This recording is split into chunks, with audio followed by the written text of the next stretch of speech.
محمد وعلى آله وصحبه ومن والاه.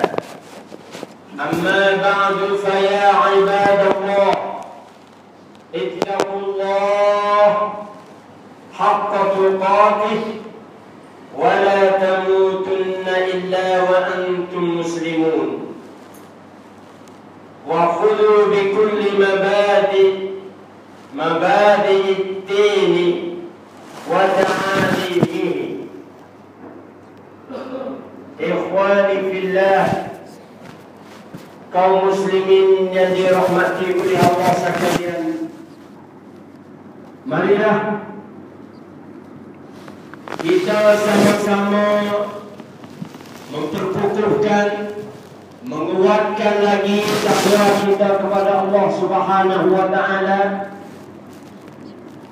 Lebih-lebih lagi setelah kita menjalani ibadat puasa Ramadan sebulan,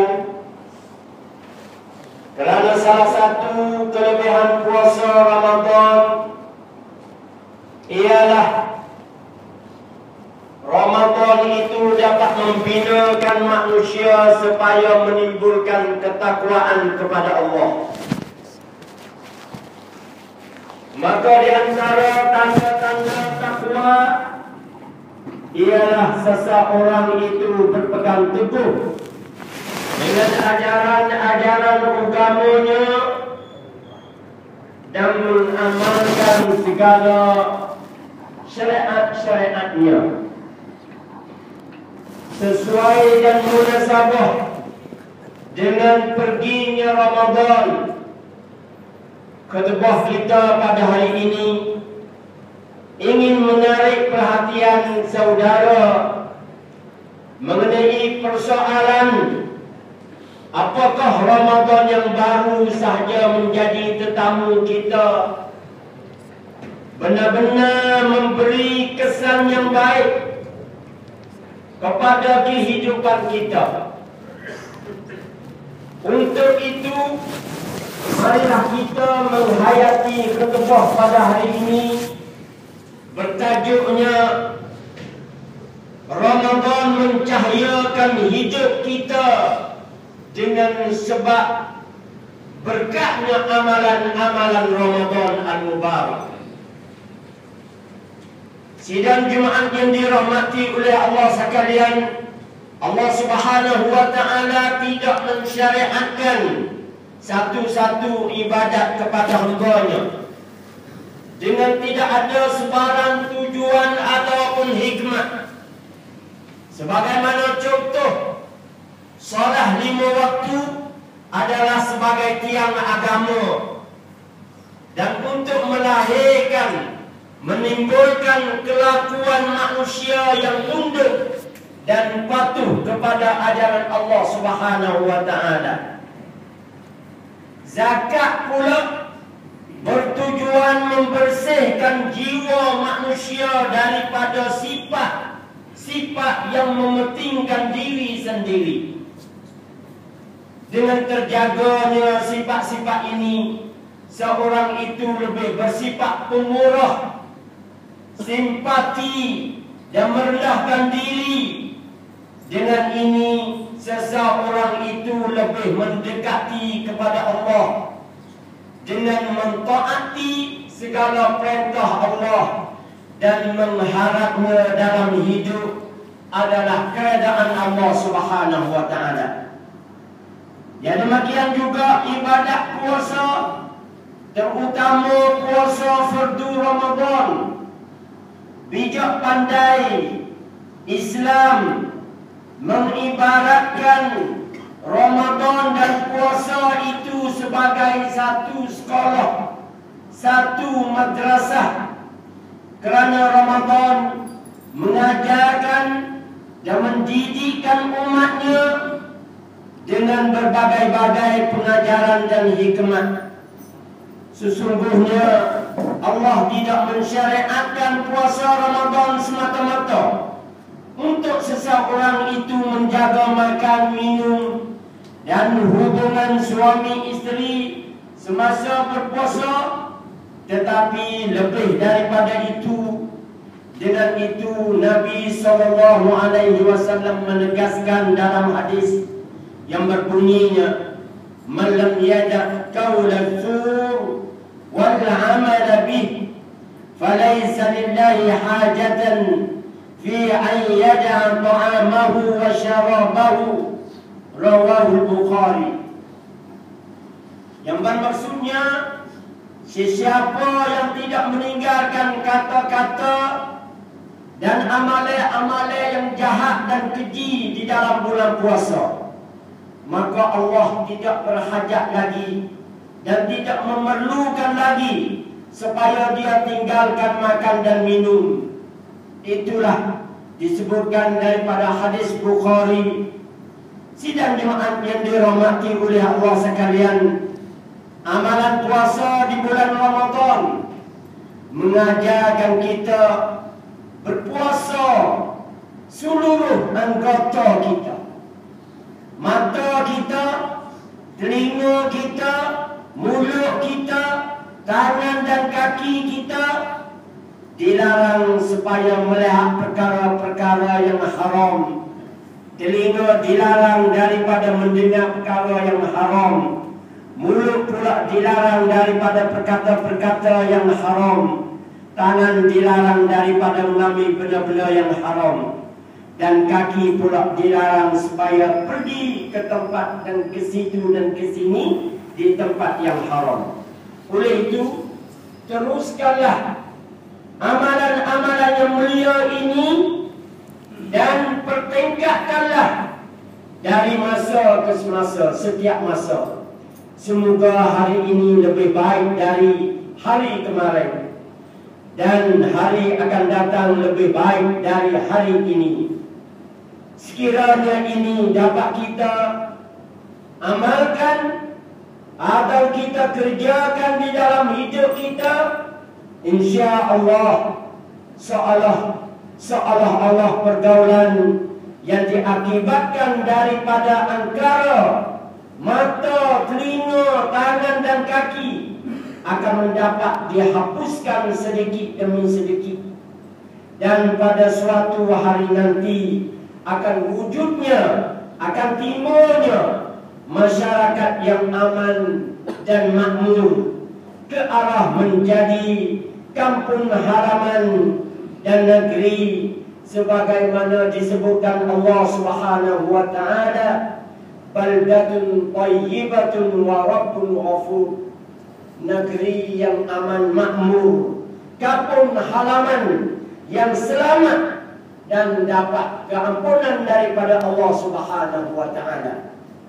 Sidang jemaat yang diberkati oleh Allah sekalian, di antara hikmah rahsia-rahsia yang tersulit, yang terpenting dalam ibadat puasa Ramadan ialah peningkatan, angkatkan darajat takwa kita kepada Allah Azza wa Jalla. Berdekat amalan-amalan puasa dan berkat dengan amalan-amalan puasa yang ditunaikan dengan ikhlasnya, seseorang itu sangat rajin dan selesa melakukan apa jiwa yang diperintahkan Allah dan apa jiwa yang dilarangkan oleh Allah.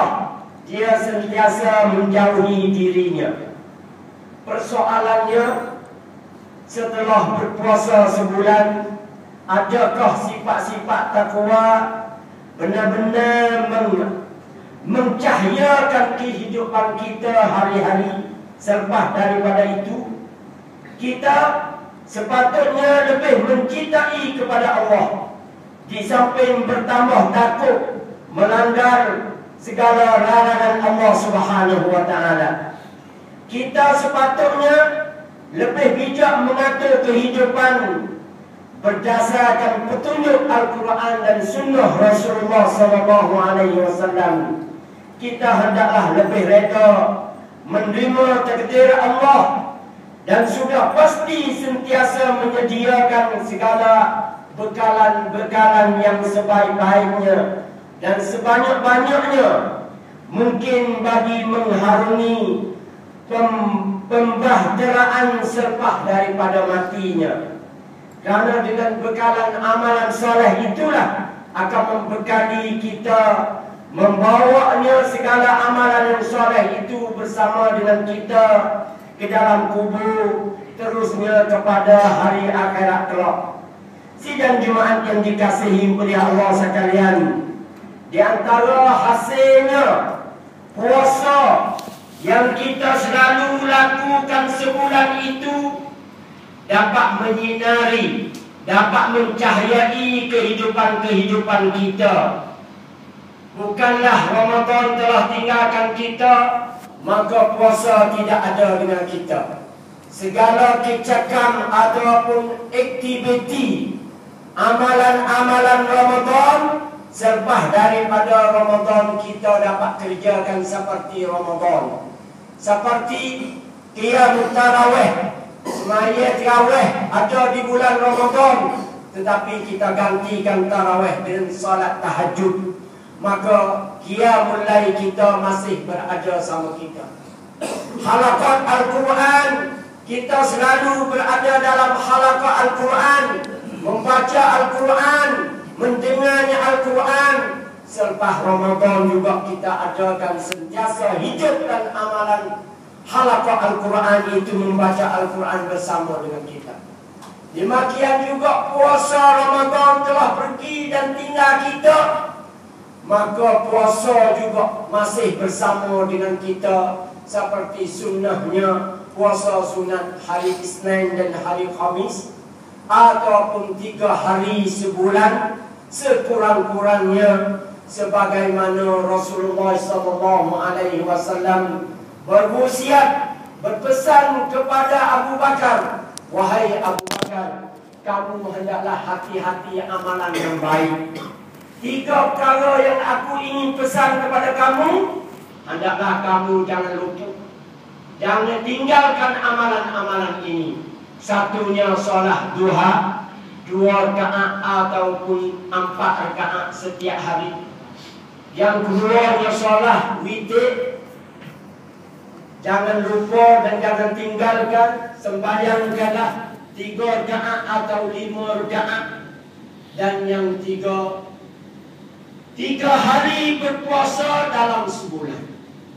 Dengan itu amalan-amalan yang membawa kepada kita supaya kita menjadi orang-orang yang bersifat ahli syurga. InsyaAllah, walaupun dengan keadaan Ramadan telah pun meninggalkan kita, tapi segala amalan-amalan Ramadan itu bersamanya dengan kita, insyaAllah subhanahu wa ta'ala. Mana-mana hamba Allah diberi taufik dan hidayah kepadanya, dapat beramal dengan segala amalan-amalan Ramadan, maka itulah sebagai tanda, sebagai menunjukkan satu sifat-sifat ahli syurga kepada seseorang itu. Dengan itu Ramadan juga dapat mengajarkan kita supaya kita menjadi orang yang bersabar. Maka bersabarkanlah wahai hamba Allah selepas daripada Ramadan meninggalkan kita, dengan segala amalan-amalan yang kita dapat kerjakan di bulan Ramadan. InsyaAllah seseorang itu dengan kesabaran, dengan mengharap keredaan Allah dan mengharap rahmat daripada Allah Subhanahu wa ta'ala, dengan firman Allah Subhanahu wa ta'ala dalam suratul Haqqah yang berbunyi, Kulu washrabu hani'an bima aslaftum fil ayyamil qadiyah.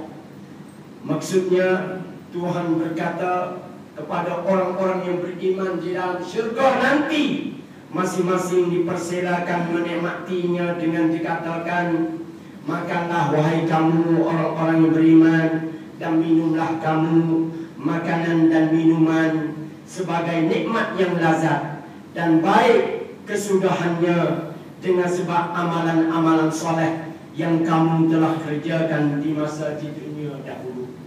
Sidang jemaah yang dirahmati oleh Allah sekalian, setelah berpuasa sebulan, apakah kita dapat merasai lebih suka dan lebih berminat kepada amalan-amalan kebaikan berfaedah, serta selari dengan syariat Allah Subhanahu wa taala, dasar hukum syarak kepada kita, apakah kita tidak merasa perlu mendahului dan bersaling untuk berbakti dan beramal kebajikan itu terus menerus? Itulah satu lagi hikmat puasa yang pastinya kita akan mendapat sesiapa pun yang boleh menolong mereka, kecuali orang-orang yang dapat bertaubat dengan benar-benarnya taubatan nasuha daripada Allah Subhanahu wa taala. Dan mereka pula berpegang teguh dengan agama Allah serta mengerjakan agama mereka dengan ikhlas kerana Allah Subhanahu wa taala. Maka mereka yang demikian itu ditempatkan bersama-sama orang yang beriman di dalam syurga, dan Allah akan memberi orang-orang yang beriman itu pahala yang sangat besar. Apa guna Allah menyiksa kamu sekiranya kamu bersyukur akan nikmat-nikmat Allah serta kamu beriman kepadanya. Dan ingatlah, Allah sentiasa membalas sebaik-baiknya akan orang-orang yang bersyukur dan beriman kepadanya, lagi maha mengetahui akan segala kelakuan yang apa telah kita kerjakan. Barakallahu li wa lakum fil Qur'anil azim wa naf'ani wa iyyakum bima fihi minal ayati wa dzikril hakim wa taqabbal minni wa minkum tilawatah innahu huwas sami'ul alim. Aqulu qawli hadha wa astaghfirullahal azim li wa lakum wa lisa'ilil muslimina wal muslimat والمؤمنين والمؤمنات فاستغفروه فيا فوز المستغفرين وجا نجاة التائبين.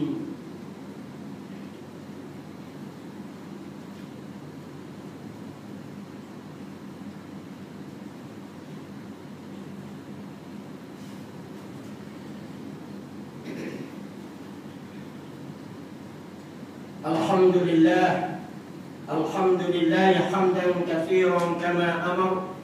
Asyhadu an la ilaha illallah wahdahu la syarika lah wa asyhadu anna Muhammadan abduhu wa rasuluh. Allahumma salli wa sallim wa barik ala nabiyyina wa rasulina Muhammad wa ala alihi wa sahbihi wa man tabi'ahum bi ihsanin ila yaumiddin.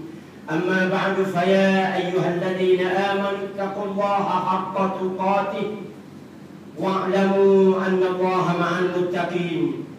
Sidang jemaah yang dimuliakan oleh Allah sekalian, tidak ada cara yang lain, tidak ada jalan yang lebih baik lagi untuk kita bersama.